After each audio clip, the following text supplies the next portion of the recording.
EC 111 lecture 8 set 4. Now we're going to talk about test benches. Now imagine that you have designed a finite state machine and you think it's working well. Now we want to see if it's working well. Of course, you could give the inputs one by one and try to see what happens, but that could be a tedious process if you have a lot of different inputs that you want to test. In particular, a lot of times you're using these codes to see how the real design is going to perform in practice, and we want to evaluate it for many different combinations of the input and see what happens to the output and if we are getting the correct result. And if you're doing this manually, this would be a very cumbersome process. Now, a test bench is the hardware description language module that is used to test another module. And we call the other module, like the modules that we just designed, a design under test or the device under test or DUT. And then the test bench is going to have statements that apply inputs to this design under test and check the correct outputs that are produced. And you have to remember, this is something that can be only done in simulation. And we are not really doing this practice on a real device. Like on a real device, we have to actually have these inputs and outputs really stored at a particular place and try to do this. But in simulation, it could be kind of a different story, and always simulation are the prerequisite before we go on to the device. And the inputs and the patterns and the desired output patterns are typically called a test vector. So we have a device under test, and we want to give it we want to add a test bench to it, and the test bench is testing this other module by generating the test vector. Let's go through a design under device under test, which is like a really silly function. It's a input logic with ABC and an output logic that is Y. Imagine that we have a single Boolean operation that is relating the inputs to the output. And now, in this very particular small example, we have 3-bit inputs, which means that we have 2 to the power 3, 8 combinations of the inputs. And imagine that we want to exhaustively try and test every possible one of them. Now, the other thing that we need to do is we need to make sure every time we test one of these, we get an error. If we get an error and it's not in accordance with what we expected, we get some meaningful message that tells us this is where this failed. So we could go ahead and debug it or understand how things are working.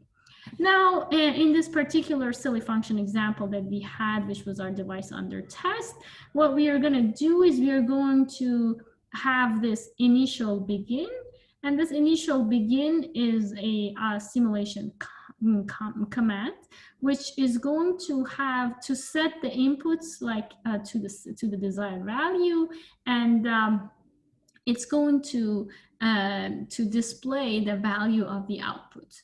So what happens is that, we set the inputs to ABC, so for example, here to 0, 0, 0, and then we are going to say, for A equals 0, and this A equals percentage, B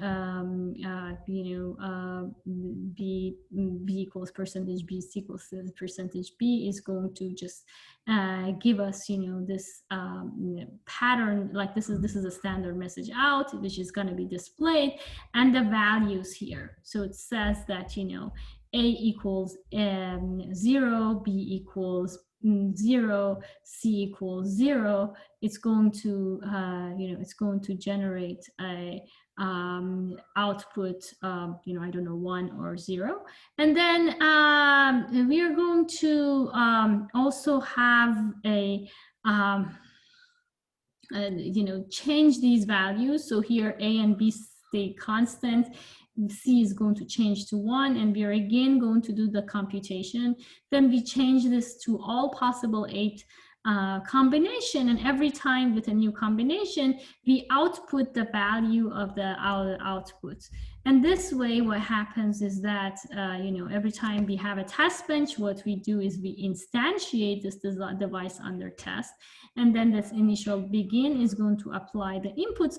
And then as you see here, we have this sharp 10 here, which means that it's going to, because it's a simulation again, we want to give it a notion of a time. And this 10 doesn't have any units. It's basically just 10 units of time, whatever of clock, whatever the clock it's assuming. And what it does is that it just makes it that it first goes through this computation, A0, B0, C0, and then display the value for the Y. And then 10 units of time later, it's going to display the values for A0, B0, C1, and so on and so forth. So by the end of the module, by the end of this initial begin, if we wait 1, 2, 3, 4, 5, 6, 7, 8, which is 80 units of time, then we get each of these calculated, and we get the results out in the simulation. And this unit of time is just to apply inputs one at a time. You don't want to get a race condition in all the inputs, so we kind of do apply something, we wait for the result to come out, and then we do this again. And the simulation, in simulation, the initial example is going to begin and just basically execute the commands here. And it's only in test benches for simulation. This is not going to be synthesized, as I mentioned, into real hardware. And hardware, it has no way of executing a sequence of special steps like we are talking about in the test vector that we just described. This is only in simulation and only for us to try to see if the module we designed is going to do what we expected it to do. And, in general, checking for correct output is tedious and error prone. Like, imagine I did that ABC by hand, and I calculated Y every time, and then I went and one by one did that. And this was a really minuscule example of my silly function with 3 inputs.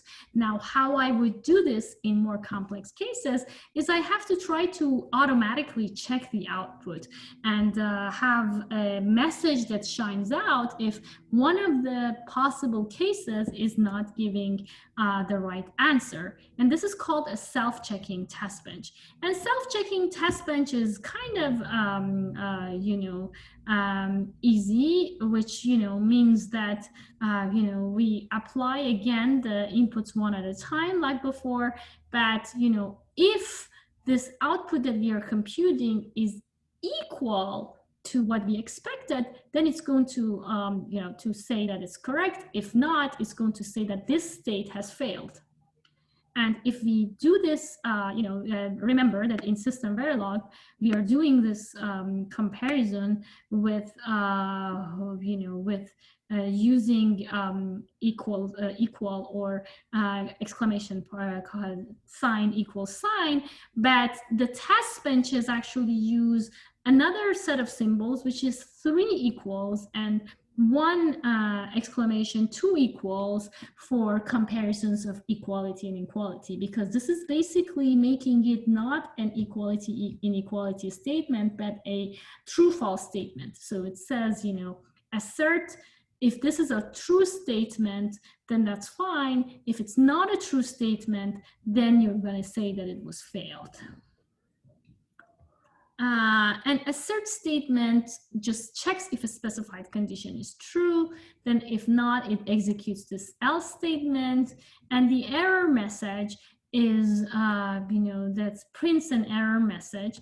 And again, this is a, this is just one of those commands that are only used in simulation and not going to be translatable into a hardware piece of HDL that we can execute on hardware.